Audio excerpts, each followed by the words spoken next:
Welcome to the Peep Show podcast. Your glance at sex and social justice. With Jesse and PJ Sage. Welcome back to another episode of the Peep Show podcast. It has been one crazy day for us. It's our wedding anniversary, but we haven't even had a minute to ourselves. We're actually at a family reunion right now, so we are taping parts of this week's and next week's show from the road. We would love it if you showed us some love and support for our anniversary by visiting us on Patreon and contributing to our show.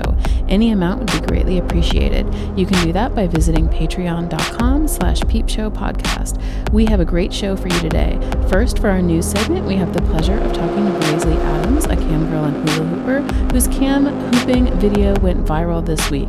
She'll talk to us about what it's like to become an internet sensation overnight. And next, we will talk to pornographer and writer Stoya about her new collection of essays, philosophy, Pussycats, and porn, and her sexually explicit media project, ZeroSpaces. All right, we are here with Braislee Adams, who is a cam girl and also an amazing hula hooper. Welcome. Thanks for joining us today. Oh, good morning. So we had you on because you recently posted a video of yourself hula hooping that kind of went viral overnight. Yeah, that was a huge surprise for me, I must say.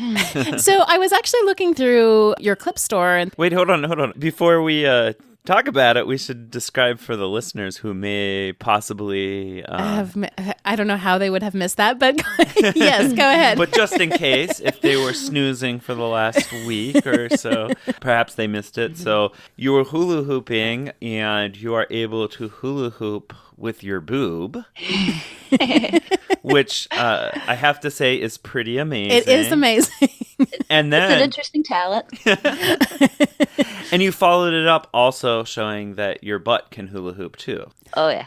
I've never seen anybody do that before. It was pretty amazing. It was definitely something that I was just playing around on cam. Yeah. We do cute, weird things on cam. So, I hula hoop. I was like, why not learn to do it with every single part of my body? Yeah, that's a good goal.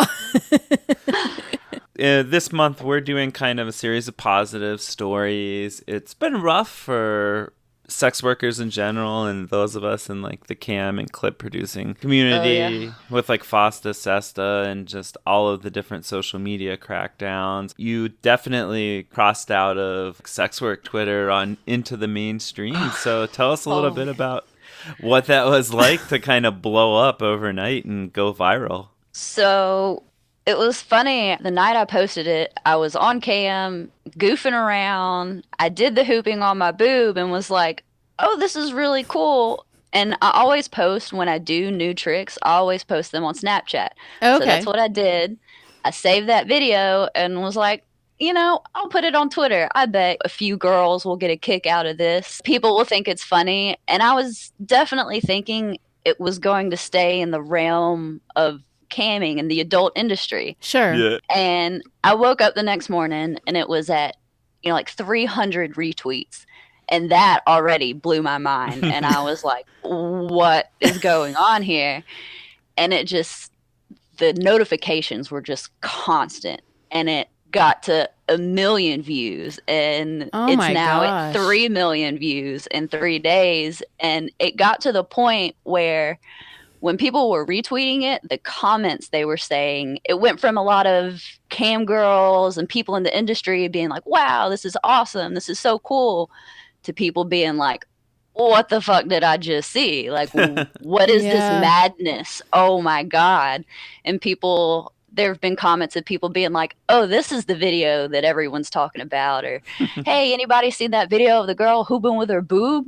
And it has just shown me that it has gone completely outside of the camming world. It has reached the hooping world, because that itself is such a huge community of, festival goers, ravers, people into the flow arts. Right. Yeah. They're sharing it and tagging flow art companies. And have you noticed a difference in the way that people within the sex work community and people outside of it have talked about it? In the camming world, people are like, oh, this is cool. This is really neat.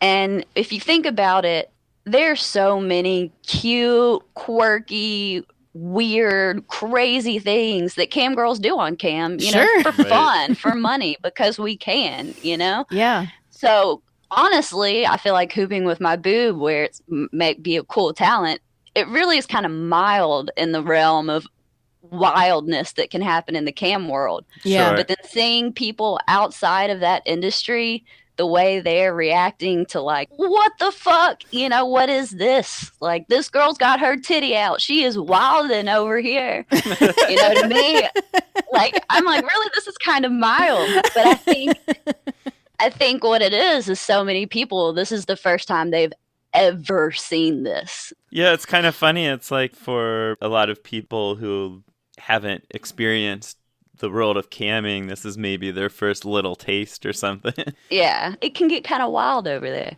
Yeah. I can't even really imagine what your feed must have been like. I put up a tweet like a month ago that got something like 500 retweets or something. And I pulled it down because it became so overwhelming that I was like, what? I can't even, it would be a full-time job to manage this. But yeah. I don't even know how you can manage this. Oh, we've talked about it. It makes me wonder what it's like for those famous people who all of their posts are like this. Yeah. When I pull up my Twitter app, it still is doing it slowly. I can tell that it's definitely slowed down. It's at 3 million views right now. That's wild. It's slowed down, but when it first started, I could look at my Twitter notifications, you know, in the app, and I could constantly scroll up and refresh, and there was a constant stream of retweets, likes, comments. It didn't stop ever. Yeah. And it still is going. Like, I woke up to 20 plus notifications, and it's still slowly trickling in.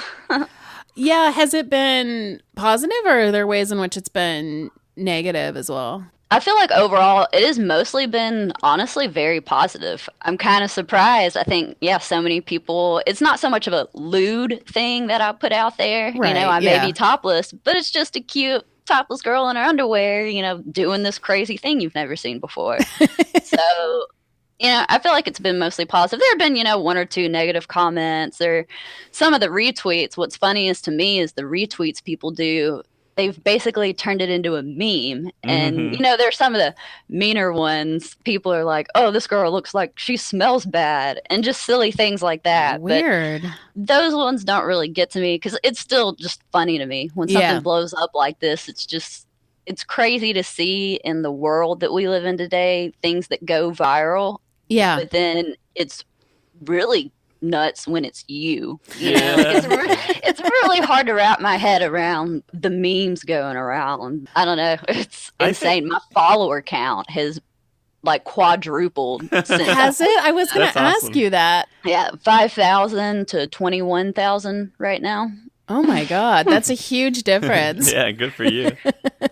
I think it's kind of interesting too, because maybe people who have like a very old school idea of like what porn is see this and they're like, oh, wait, this whole camming thing, like porn on the internet. Yeah, like there's so much to it. That's with me. Hooping was one of the things that I just really wanted to share with people in the world. And camming was a great place for me to like share that. Yeah. You know, I do get naked and I enjoy it. And I enjoy all the kind of shows that I do. But I really appreciate that people enjoy what I enjoy and put out there in the world, being my hooping. Yeah, it seems really cool to me, like that you're able to bring that part of your personality into your performance, and it seems like it could be sexual or whatever, but it could also just be playful. Like it seems like you have different dimensions of yourself like represented in what you're doing, like both in that video, definitely. But in your online stores and stuff as well. I'm an interesting kind of person. I feel like I do have different sides. In my camming, I do like to bring, you know, like sexy. Sometimes I do just get really sexy and teasy on cam. Yeah. But then sometimes, you know, I just want to goof around and show people I can hula hoop with my boob. Yeah. How long have you been camming? It'll actually be 4 years next month in August. Oh, wow. Oh, nice. I think that's actually one of the cool things about camming that you're bringing up is that particularly the way that like a lot of pornography is marketed now, particular scenes are pulled out. But with camming, you get a much like broader variety. Yeah, but also just like a contextualization of like the people as people like and not just sex acts. Exactly. Yeah. I think that's why I really enjoy camming. You know, like porn's fun and all, and they are, you know, just straight to the point scenes usually.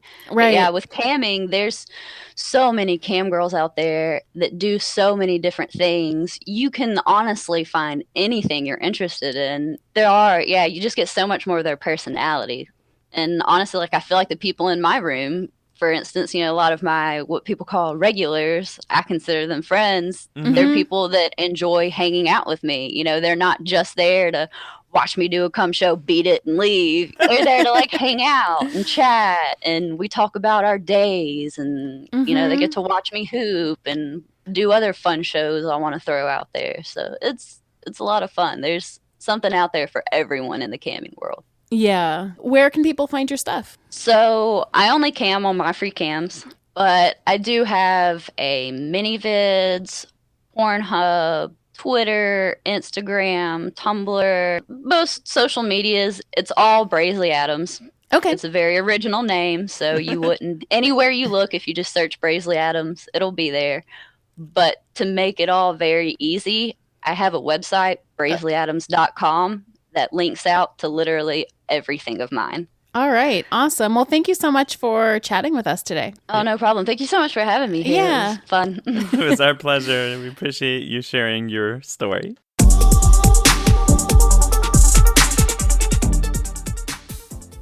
We are here today with Stoya. She is a pornographer and a writer. She's recently come out with a collection of essays called Philosophy, Pussycats, and Porn, and has launched ZeroSpaces, a sexually explicit media project. Welcome. Thanks so much for joining us today. Thanks for having me. Yeah, so we're really excited about the projects that you have going on. Can you tell us a little bit about what you're working on now? Oh boy, right this second, I'm promoting a science fiction film that I shot 2 years ago. Oh, wow. Actually, 2.5 years to be precise. And it's Serbian, right? Yeah, it's a Serbian sci-fi movie called Ederlazy Rising, although I hear the U.S. distributor wants to change the title. To what? Who knows? Something that's not going to be as good. But, you know, we'll see what happens. And you also won Best Actress Award in Serbia, right? I did. That's so cool. And it wasn't even a genre festival. It was like a film festival. Well, that's awesome. So apparently I did okay. And in between that, I'm trying to get the second issue of ZeroSpaces ready to go. But it's very like, there's a law of conventions and festivals that says the internet just will not function because everybody's trying to upload their festival experience. Oh, at the same time, yeah. So it's this, I'm like, hey, I need to get paperwork from you before you start your article, but I'm too jet lagged to fill out the paperwork properly. 2 weeks later, here's your paperwork. Oh, you want me to look at something? I'll look at it in 5 days when I can download it. Yeah, it makes it hard to do this sort of collaborative work when there's internet issues, huh? Yeah, so that is a really nice seg into exactly what the site is. It's a great thing that right now we're running on an issue format instead of a monthly membership. Mm-hmm. Because this way, if it takes 6 months to get the second issue out, then like it's, you know, nobody's disappointed that they've paid a lot. Yeah. And partially the issue format was a way of getting ahead of the whole capitalist factory thing, which I think forces everyone to rush their work and forces things out the door into the public eye before they're ready. Yeah. So tell us a little bit about the idea behind the site. So we started working on it, my partner Mitch and I. Mitch is a web designer who happens to be able to code and also a comedian who I think is funny. And in early 2017, we were like, okay, I need a new company because I like having a company to release my work through. Sure. What are we going to do with it? Well, there are a lot of problems with sex workers in the public eye. I've done not a prolific amount of writing, but a significant amount for other publications about sexuality, sex work, and especially pornography. And I would constantly run into these issues where I'm like, okay, so we got so-and-so to give us an interview, so we need to link to their site. Oh, you don't link to sites with porn. Okay. Yeah. Oh, wow. Yeah. Yeah. And okay, so New York Times, the process there is very thorough. You work with your editor on basically your third draft. Then it goes up to the editor's quorum. And then you have the same misguided, ill-informed questions because porn isn't something that people really know much about still. Right. And then you have to fight through that. And then I started realizing why journalists keep getting it wrong with porn. Because if they're not a sex worker, they're not invested in having those hard discussions with their editor, risking the piece getting killed Right. to get it clicked right. And so then we decided, let's do 360, full stack of media, pornography. What is pornography? Well, when the word was coined in ancient Greece, it was ography, writing about porn, which has been interpreted as writing about harlots or writing about prostitutes. And I'm like, if we pull this to the modern era, then you could make a case for pornography being media about sex workers and recreational sluts. This is awesome. Yeah, I love this idea. So that's what ZeroSpaces is it's pornography, but the full stack of it. So videos, especially my Around the World in 80 Ways series, which goes to locations that are sexually relevant, or sometimes just goes somewhere with a pretty background because the sexually relevant thing just isn't there, or I can't get access or whatever. Right, yeah. But it aims to go to sexually relevant locations and kind of show what's going on there. So early in the series, there was an episode in Amsterdam in the red light district. And anyone who's been to Amsterdam and checked out the red light district may know that it's really difficult to get permission to photograph or film any of the windows. Yeah, I can imagine. And I got permission. Oh, nice. Yeah, and I did my research the night before and went and observed the actual workers in the windows and saw that they behave basically like I do on a porn set. Like you're like, how's my manicure? Yeah, I should do something about that hangnail. Oh, I think I'm getting a chip. I'm going to need to fix that tomorrow. What's happening in my phone? Yeah. Oh, hey, friend.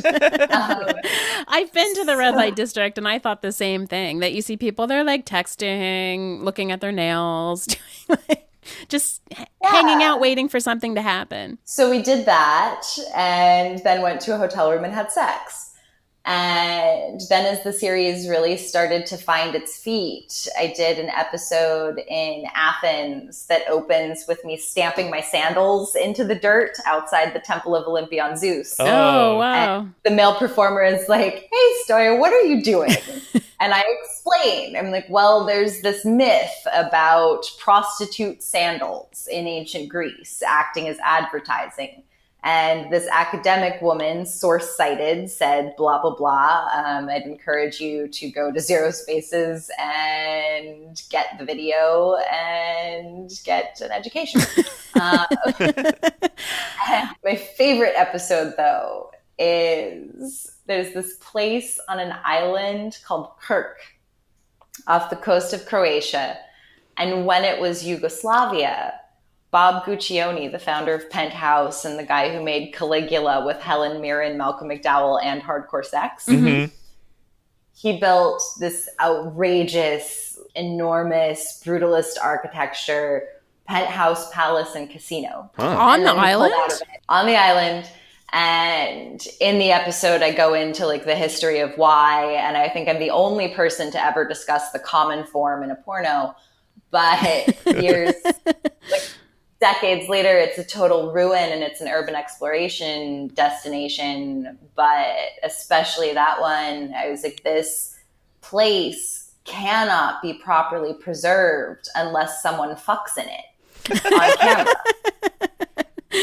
So I did that, and they still let me come back to Croatia, by the way. I was really worried. I was like, next time I try to go to Croatia, they're going to be like, we know you. You're not allowed to come here, especially not with a camera. But they just let me right back in.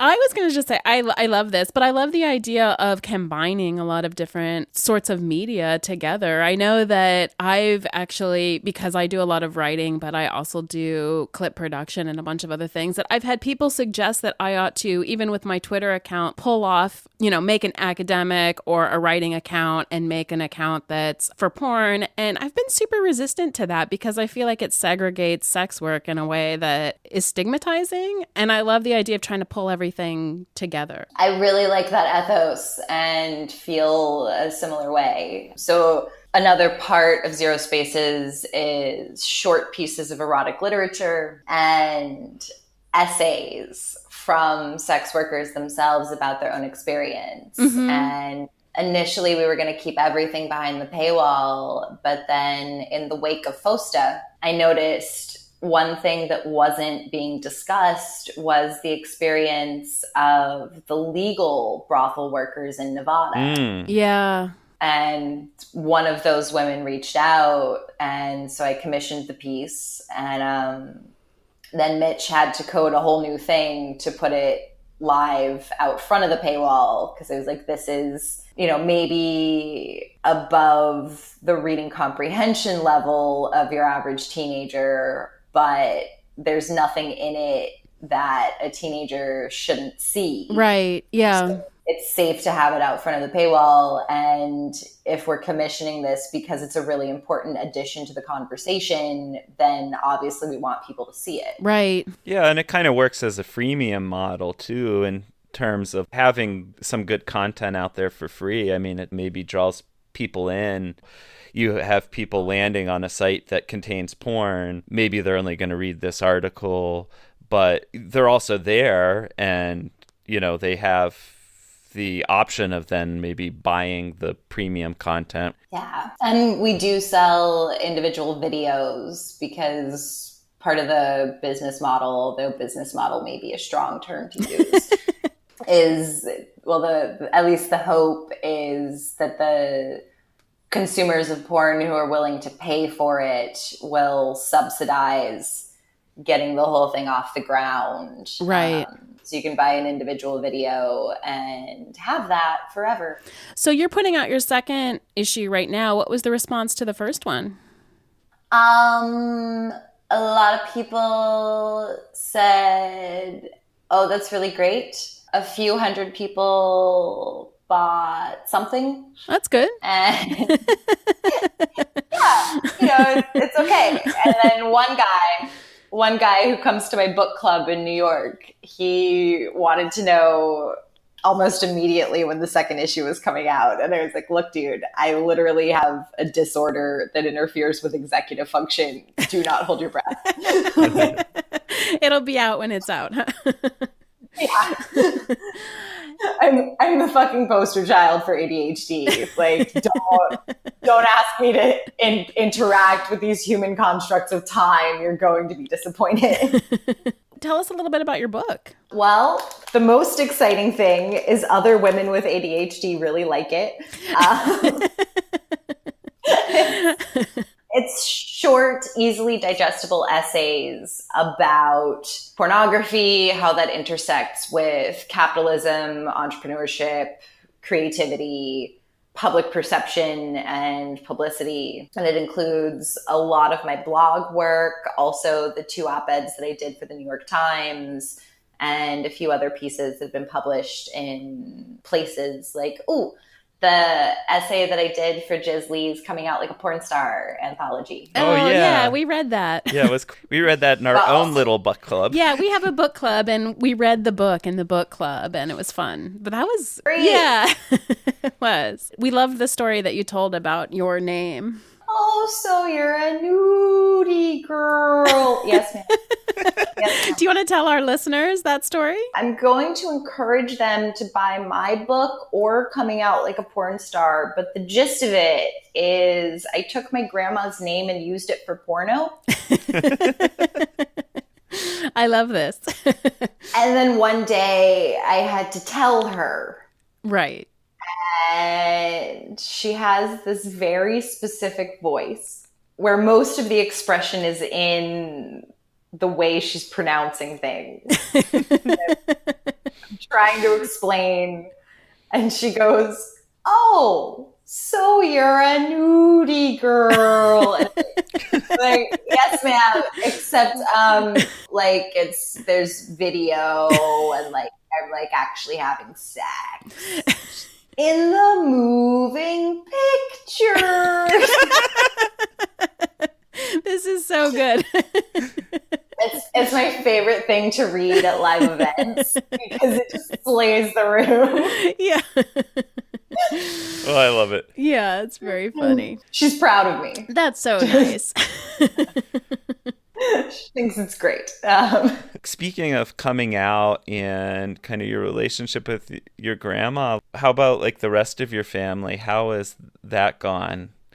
I mean, not only have you come out as someone who works in porn, but now, I mean, you're just kind of a celebrity in general. What's that process been like for you? My dad initially was like, "Okay, are you on drugs? No, okay. Are you being exploited any more than like anyone else under capitalism? No. Okay, cool." And now he just thinks it's entertaining. And like one time a few years ago, the company that I was under contract to sent me to Berlin, and they thought we were going to do 2 conventions, but then they only wanted to do 1 convention. And they didn't want to change the tickets. And I was like, "Look, if I have to cool my heels in fucking Germany after the last time where you wouldn't let me go anywhere because you didn't want me wandering around by myself, I'm bringing a chaperone, and there is no way in hell you can tell me my dad is not an acceptable chaperone." So my dad got to see the Venus Fair with like the most incredible Baroque expression of fetish and the broad array of what human sexuality can be at its extreme. Yeah. I don't know if I could imagine bringing my dad to that. No. But yeah, but good on you. He hates it when I tell these stories in public, but also like he's the one who agreed to go. So that's legit. Yeah. He also thinks it's cool. Like one time, John Scalzi gave me a recommendation for a yogurt place in Ohio because I was going to be there for a convention. And I'm like, "Hey, Dad, John Scalzi just recommended a yogurt place." And he's like, "Oh my God, that's so cool." Because he's the one who introduced me to science fiction. So there's that. Oh, well, that's sweet. Yeah. How about your mom?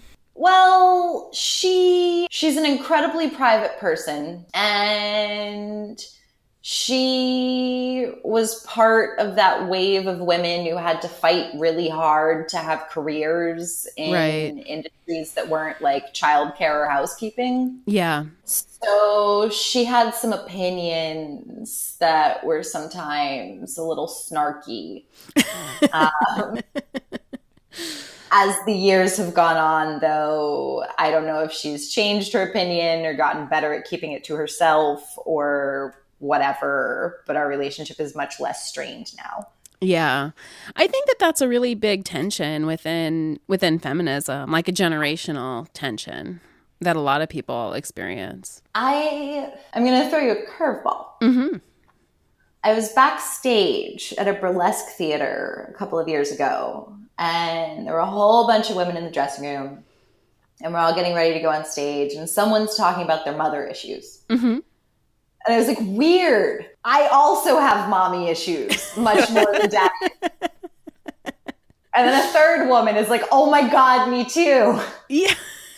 And it was like, isn't this strange that like the whole world that doesn't know anything about sex work makes jokes about us having daddy issues, but like most of us, the problem is our fucking mom.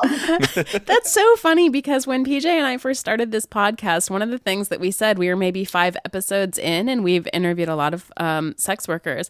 We're like, I think in 3 of the first 5 episodes, moms came up and the problems that sex workers were having with their moms. And that seemed really interesting to me. Which then has caused me problems interacting with those kinds of feminists to the point where there's one particular academic, she's a feminist philosopher. And a couple of years after I reviewed her book very critically, I sent her an email.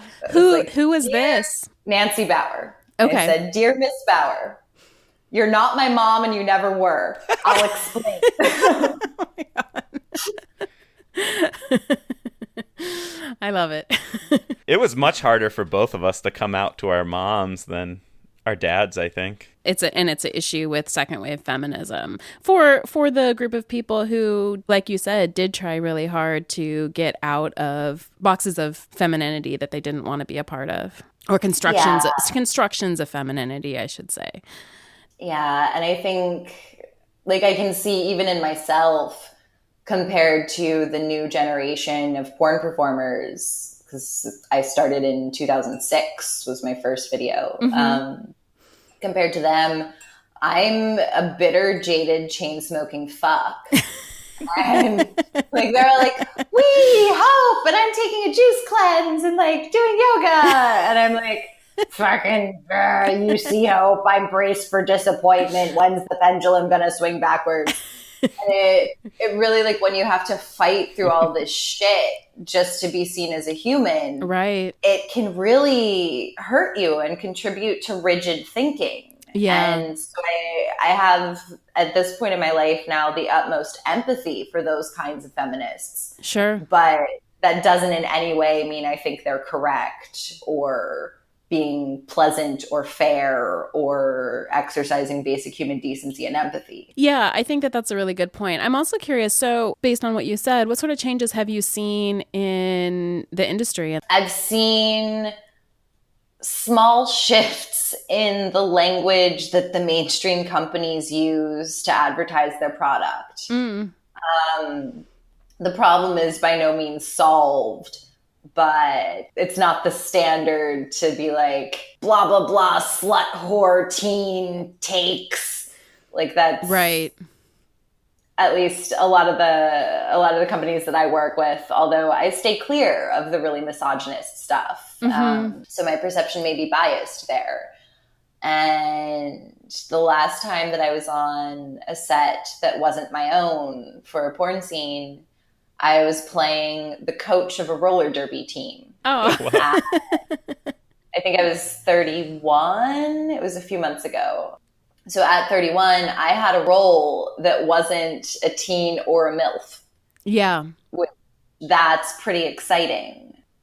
The big company that shoots interracial blacked. Mm-hmm. I still disagree with their name and entire concept. I still think it's low-key racist. Yeah. But it's miles ahead of the scenes between white women and black men that were happening in the mid and late 2000s. Mm-hmm. So we are seeing change. It's just I'm a grumpy, jaded, chain-smoking fuck, so it can't possibly happen fast enough to satisfy me. Yeah. But at the same time, like, the mainstream has kind of shrunk since you started and got a contract with Digital Playground, however many... We don't talk about them because they're owned by a company that used to be called ManWin. Mm-hmm. Take a second to digest that one, and is now called Mind Geek. They also own Pornhub, a number of the other large tube sites, and have what Slate in 2013 called a monopoly on production. It's not that the mainstream is shrinking, it's that it's more and more hegemonic and owned by one entity. And you can see that in the look and the style of fucking in the product. Yeah. I would say that's rather unfortunate as well. Going back to talking about feminist critiques of porn, though, is that I imagine that feeds into it, having everything consolidated under one brand, because that brand also feeds into a lot of the critiques of porn, I think. When I first started, when I first started doing definitely hardcore touching penises, because that is kind of, there's a line there. Yeah. I remember my first couple of conventions and interacting with the press and getting heat from anti-sex feminists. And they kept talking about big porn. And I'm like, I don't really see, like, maybe Hustler, maybe Vivid, but these are still like quite small companies, and you're acting like we have like our own Walmart. Yeah. And I grew up in the church. So when Manwin appeared, it felt like they'd like called it into being, because words do things in the world, but that's magical thinking and not particularly functional. What else are you working on now? There's the constant never-ending Fleshlight promotion, which is great because that enables me to do things like acting and fuck around with trying to start companies on my own. Yeah, so tell us a little bit about that. So it's a thing made out of a material called super skin that they don't disclose the exact makeup of for proprietary reasons. Okay. But it is very soft. And if you heat it up, it is in fact fairly lifelike. And if you have a penis or really any external genitalia, you can fuck it. And it's got a texture inside. And I hear this is really fun. One of my partners, when we first started having sex, had expressed a need to get used to condoms and some kind of performance anxiety around them, which seemed to be true. And they were like, I'm kind of curious about the Fleshlight for practice. And so I pulled one out of storage and was like, here you go. And they've given it quite a positive review, and I trust the judgment of their penis. Also, so I don't know how this works. This is going to be a really stupid question, but do they mold those? Do you sit for it and get molded by it, or how does it work? It's a little complicated, and it also falls under proprietary secret. Like, I don't exactly know what the rules are for disclosing. Since I'm not under an NDA, I don't want to give them any reason to ask me to sign one. Oh, that's fair. Fosta Sesta came up a few times, and I'd be interested in hearing your opinions on that, and maybe also the crackdown that's been happening as a result of that, and the fears that people are going to be liable for promoting prostitution in some vague way because they have sexual or pornographic content on their sites. How has that factored into you deciding to launch your own project that contains like sexually explicit and pornographic material at the same time as all of that Fosta Sesta fallout was happening? Well, it's not that simple. We started working on the project in early 2017, like January. Yeah.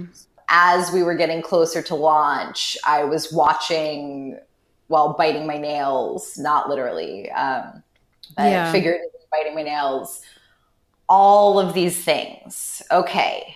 Instagram is engaging in strange things with the algorithm, and they're not being transparent about it. Okay, Fosta is, holy shit, going through the pipeline really fast. What can be done here? Oh, it's already passed. Also, the GDPR is another thing that affects email marketing. So if we had launched on schedule, we'd be in a much better position than we are now. Now it's down to interacting with individual people, saying, oh, hey, you like my porn. Do you know about ZeroSpaces? Great. taking all of the interviews that, frankly, I wouldn't have stretched myself to make the time for before FOSTA and whatever Instagram's done with the algorithm. Mm-hmm. And I don't think it's necessarily entirely FOSTA making it hard to promote things, because also I'm hearing from people outside of porn that anything that looks like an advertisement gets buried if you don't pay for the advertising. Which, of course, when it's sex is like, okay, is it even worth, like, what risk am I taking by asking Instagram to allow me to advertise? Is that going to make them pay attention to me in a way that's going to be problematic and possibly get my entire account taken down? Because that's what I've thought too. And I've had ads for articles I've written denied. Yeah. See, it's murky and complicated. And we don't have access to those rooms so much where the real information is being talked about. The bright side is I get to pretend that my immigrant great-grandparents, I am bootstrapping my way step by agonizing step towards a viable company. Yeah, it's really complicated. And the fact that we have no idea makes everybody feel more precarious. I mean, I think that we went through the same sort of calculus of, should we try to promote our stuff, or will that alert whoever it is that reviews those things to our sites in a way that's not advantageous for us? Yeah, and it's tricky with like, I work with a lot of art people, sometimes because art people have large amounts of money, and sometimes because I really like their art and want to be a part of it. Mm-hmm. Mm-hmm. And they don't understand that we have to be more respectable than they do. So like, they're like, hey, I want you to promote my book. And I'm like, okay, cool. Send me an image that's censored nicely. And they have like a scribble over the nipple. And I'm like, I can't use this. Yeah, it will certainly get taken down on my website or on my account. And if that happens enough, I will lose my account, which is not fucking worth it. Right. And so it's also this like frustrating, constantly being like, I am part of a stigmatized population and community. I need you to hear that. Help me help you. Right. Censor the photo. Yeah. Which isn't even something that they're thinking about, because they don't deal with this stigma day in and day out. Yeah, no, but also like, I'm a constant compulsive educator. So I have a small bank which has promised, because remember the Operation Choke Point shutdowns of pornographers' accounts a few years back. Yeah. I switched to a small bank where the banker looked me in the eyes and promised that he would at least give me warning. And I'm like, okay, that's great. That's a certain amount of security. That's better than Chase gave us. Although my account was denied a few months prior to that. So it's not really a clean issue anyway. Yeah. The point is my bank doesn't have chips in their cards yet. And every time I go to pay for something, they're like, your card doesn't have a chip. But I'm like, no, well, you see, I'm a sex worker. And do you know what the Department of Justice is? Okay, cool. So yeah, it's all so complicated. That's a huge burden to bear. It just is what it is. Like, there's a message that I feel like our community really needs to hear, which is you can waste time freaking out and being upset, or you can work on meditation or stoicism or whatever it is that's functional for you and figure out how to keep going. Yeah. And like, it's not always good to just get up and walk it off. Sometimes that's unhealthy, but learning how to do that when it's useful, right? That's how you begin to thrive, instead of constantly being reactionary, trying to survive. Yeah. Yeah. You know, given the climate of all of this, I have to say it's heartening to see you creating a new space, you know, being willing to put new content out there, you know, build a new brand and try to navigate all of this. I feel like we're at a historical moment where it just feels like society's conspiring to push sex and sex workers off the internet And so it feels to me really brave to try to do something that's moving in the opposite direction, not only to like have representations of sex, but also people who are involved in the industry to have their voices be present as well. Thank you. At the same time, though, like as FOSTA was happening, I had my second op-ed for the Time. Jesse, I don't know when your writing career started, but you get plenty of outlets willing to let you write some really good, thorough stuff. Sydney Leathers wrote for the Washington Post about Stormy Daniels. I wrote for the Washington Post, too, about sex work, which was, I think that's been pretty amazing to have these sorts of opportunities. So it could be that FOSTA, the real danger for my company is not so much the censorship affecting the ability to promote it, but that through some bizarre twist of the universe, it's no longer so necessary to have a place where sex workers can write about the thing they know about. Because mainstream publications are allowing us to do that now much more than they were a few years ago.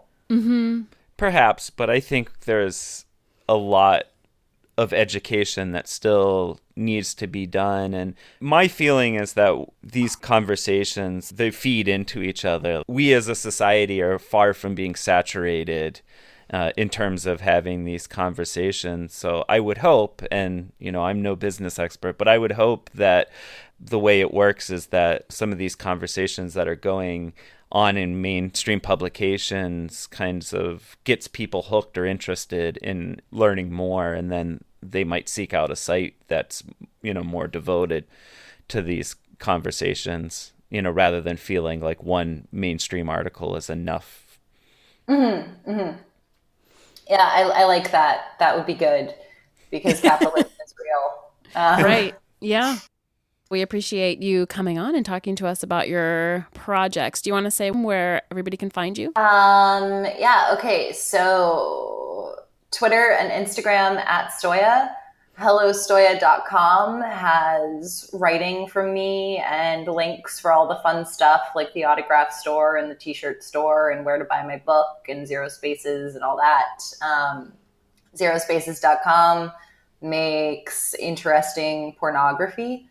At least pornography that I think is interesting. It's definitely complicated. And fleshlight.com/Stoya is where you can get a replica of my vulva to put things in. Such a wide range of things. So thank you so much for talking to us today. Thank you. Have a good day. You too. Take care.